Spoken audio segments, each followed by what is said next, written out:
for bread with Poolish, which is what we're about to do in the spirit of fermentation, we have to set up a pre-ferment. That is, we're going to allow a small amount of yeast to have a feast on a small amount of flour. Well, specifically a small amount of very wet flour. And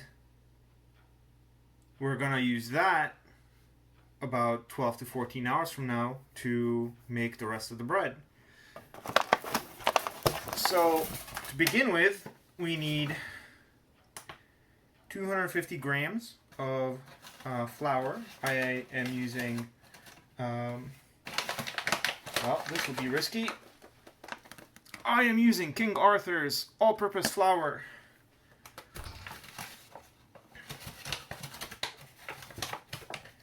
And we will pour 250 grams of this into our container. Make sure this is zeroed. I'm not sure if you can read that on the scale, but here goes nothing.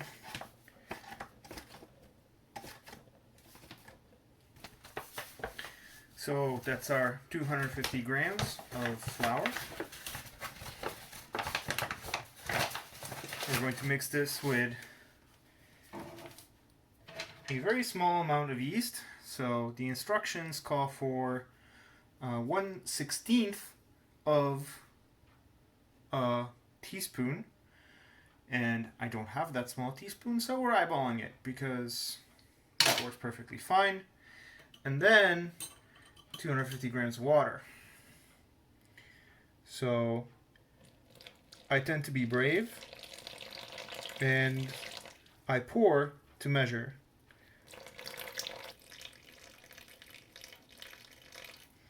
$250 plus $250 make 500, so I've hit 500. To conserve power, I'm going to turn off my scale now. You may have noticed that I am floating a little thermometer in here, which is probably pretty hard to read right now, but it's important that the start here be of the right temperature, and that right temperature is 80 degrees. That way you're not putting the yeast at any particular disadvantage. Now we have to get a little messy here and make sure that our flour and our water is thoroughly mixed. Now, for the sake of sanity, I generally wash my hands before I do this, so I skipped that from the tape, but you'll notice that this is a very mucky, kind of wet dough. The goal here is really just to make sure that we have thoroughly mixed our yeast, our flour, and the water.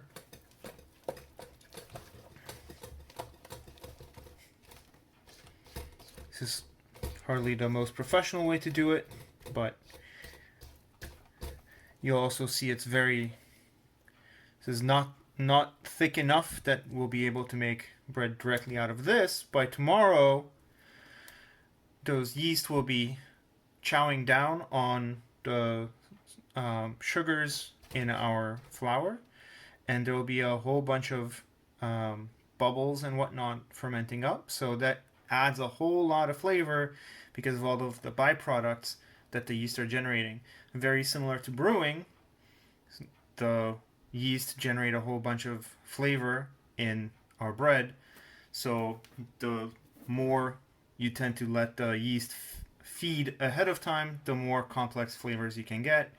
So there's the first step approach of Poolish. There's, of course, if we did this a lot longer, we could get a sourdough. And sourdoughs take a full week, so I'm sparing myself that particular hassle right now. You can see I have tons of bread left on my fingers, and I would hate to lose any of this, so that's gonna go back in the pool. I'm probably overly insistent on making sure that every last bit of flour I can possibly get in there turn into bread, but I do love bread.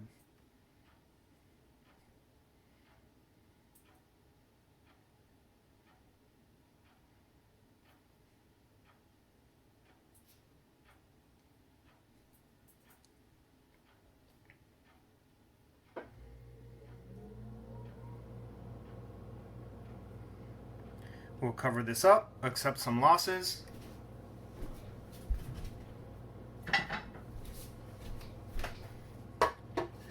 And although this fermentation is taking place in air, so our yeast have oxygen, so we're not going to make alcohol in this process. It's still a fermentation process in the sense that we have yeast eating in a possibly somewhat oxygen-deprived environment. There might be small amounts of ethanol being made, and there's definitely going to be side products that aren't necessarily just carbon dioxide and water. So stage one of our little side project.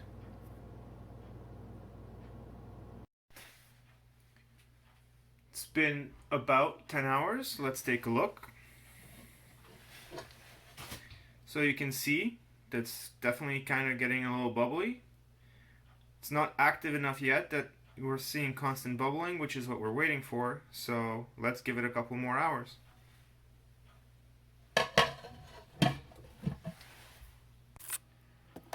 We are back to our Poolish.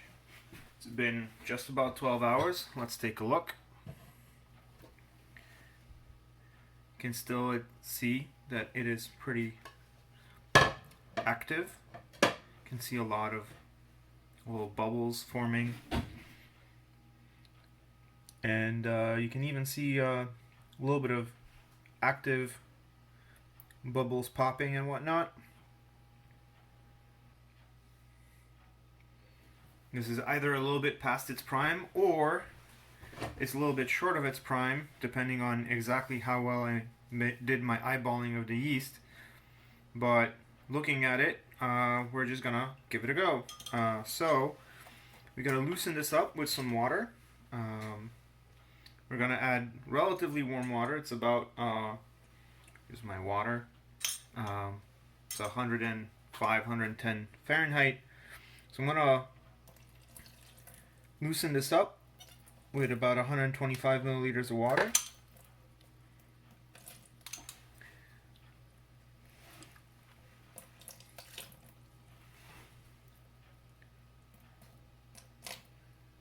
Well, 126 is close enough.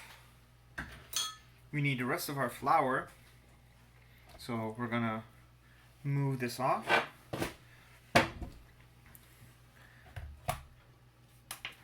So it's half and half, so 125 and 125, 250 and 250. So it's 250 and 250 from flour from yesterday and flour from today. So we need 250 grams of flour. But I want to make this interesting, so I am actually going to throw a little bit of spent grain in here as well. So flour first.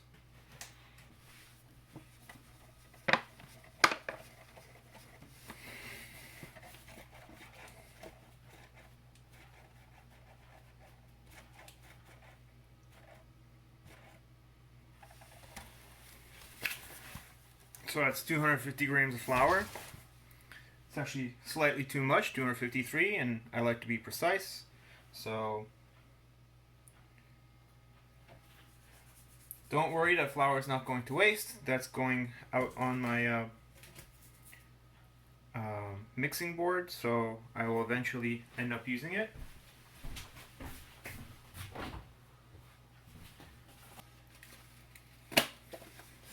So here is our spent grain. This is grain that has the sugars and whatnot drawn out of it, so this is actually left over from the intro video. So I'm gonna use this stuff just as a bit of extra flavor. I'm gonna add about 50 grams.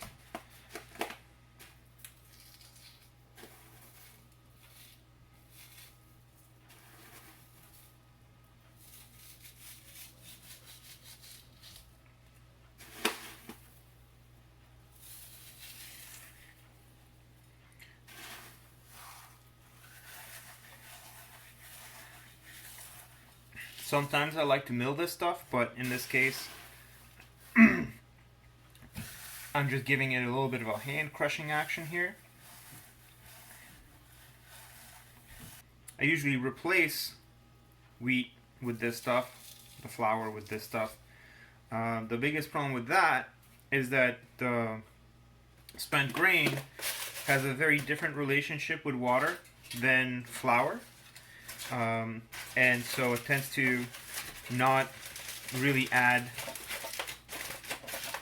it doesn't add doughiness to the dough, and it doesn't absorb water the same way, so it tends to throw off the consistency of the dough if you just replace flour with it.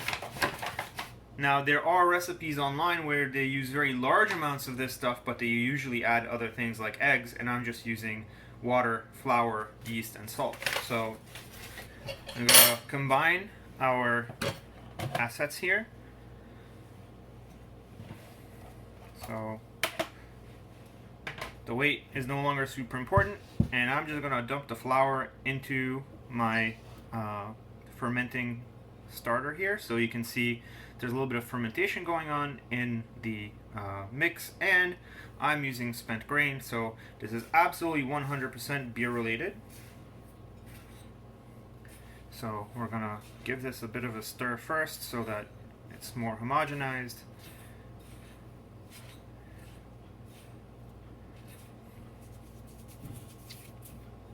Dump it in. We need two other things. We need salt. We need about 10 grams of salt. It's better if I zero this first.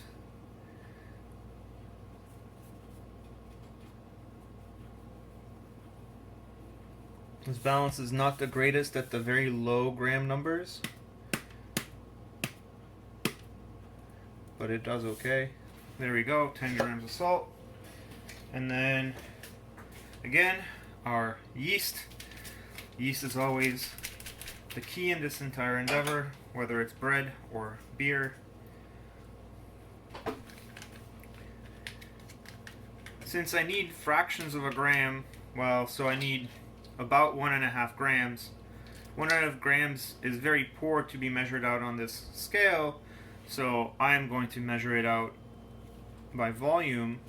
It's 3/8 of a teaspoon, which is an awkward volume to have to measure out by quarter teaspoons, but we'll do our best. So that's 1/4, so I have to eyeball half of a quarter. That looks reasonable. In the end, too much yeast will mean it rises a little too fast. Not enough yeast will mean it just rises a little bit slowly. Probably changes the flavor profile, but I'm not super worried about it.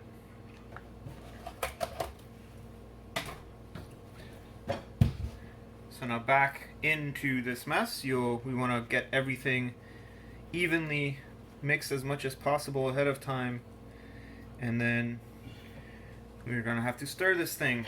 Now, might as well get handsy with this, so I'm gonna wet my hands so it doesn't stick as much, and then just work this in.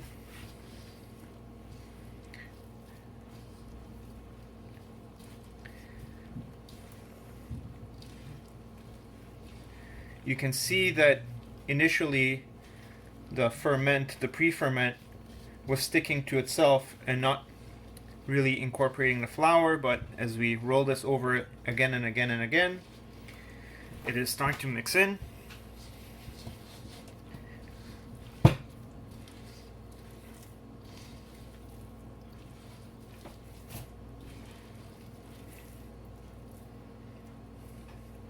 And so this initial part tends to get really messy, trying to get everything to incorporate into one ball of dough.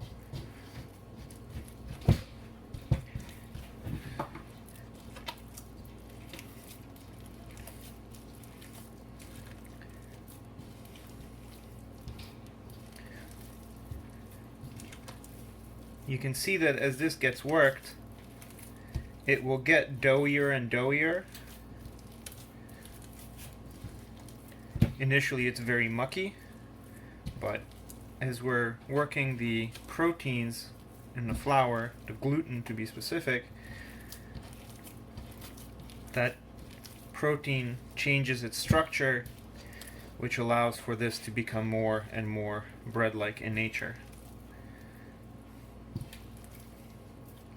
Turns out I've had broad experiences in doughs. Some of them end up very mucky no matter how much you try, and some of them end up quite dry and they seem to behave very, very politely.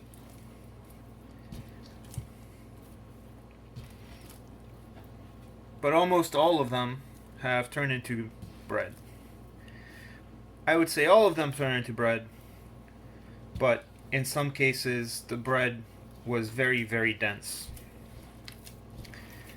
and not the most desirable texture. Tasted delicious, but not the most desirable texture.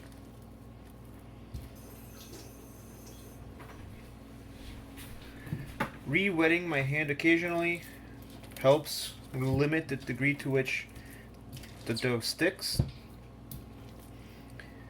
Interestingly enough, even if I have dough stuck to my hand, if I wet my hand and I start mixing in, the dough tends to come off of my hand and back into the glob of dough I have in the bottom.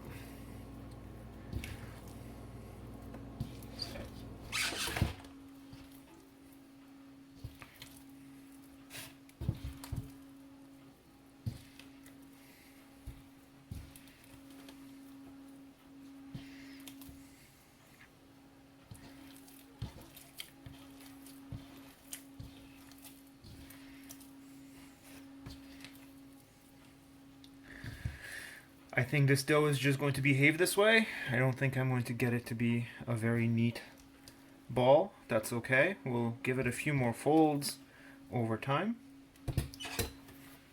I'm gonna let it sit for a second and then we'll finish up.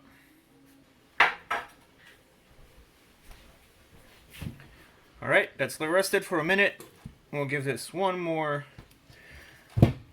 set of folds, agitations.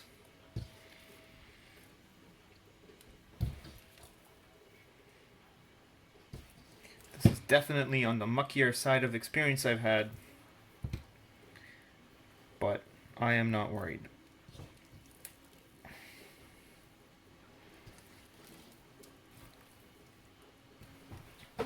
Believe in the process, as they say. Again, with all this bread still on my hand, it's bread I would rather eventually eat, so we're gonna... So most of it's back in there, and we're gonna lid this up and let it rest for a little while, and then start folding.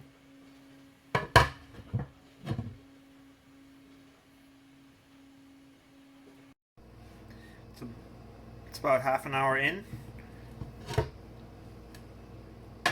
You can kind of see that the dough has kind of let itself go, spread out. It's also risen a little bit, but we're going to give it a fold. I wet my hand to reduce the stickiness between my hand and the dough. You can actually see my hands coming out pretty clean. And actually you can see the dough is holding together a lot better than it was on the last go around, which is reassuring. It is doing what dough is supposed to do, and you can see as I'm stretching it, it is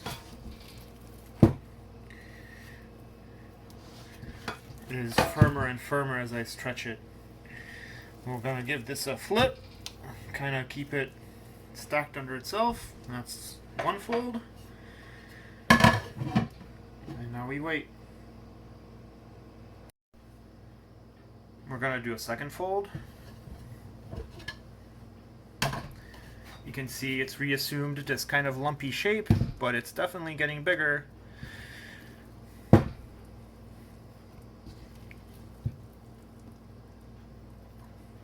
Trying to stretch it extra to make sure that it's growing in internal tension and becoming more willing to become bread.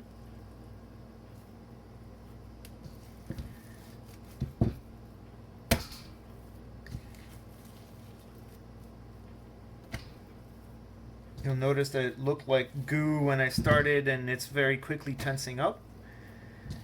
So that's what we want. So we're going to take this, flip it, and let it enjoy itself for a little bit while longer. Leave bits of bread back here.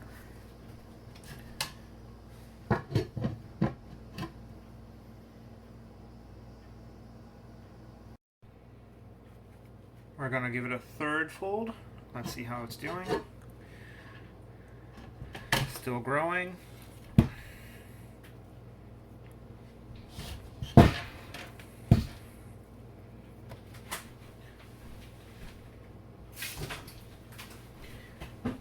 Should have wet my hand. You can see it's a lot more coherent now.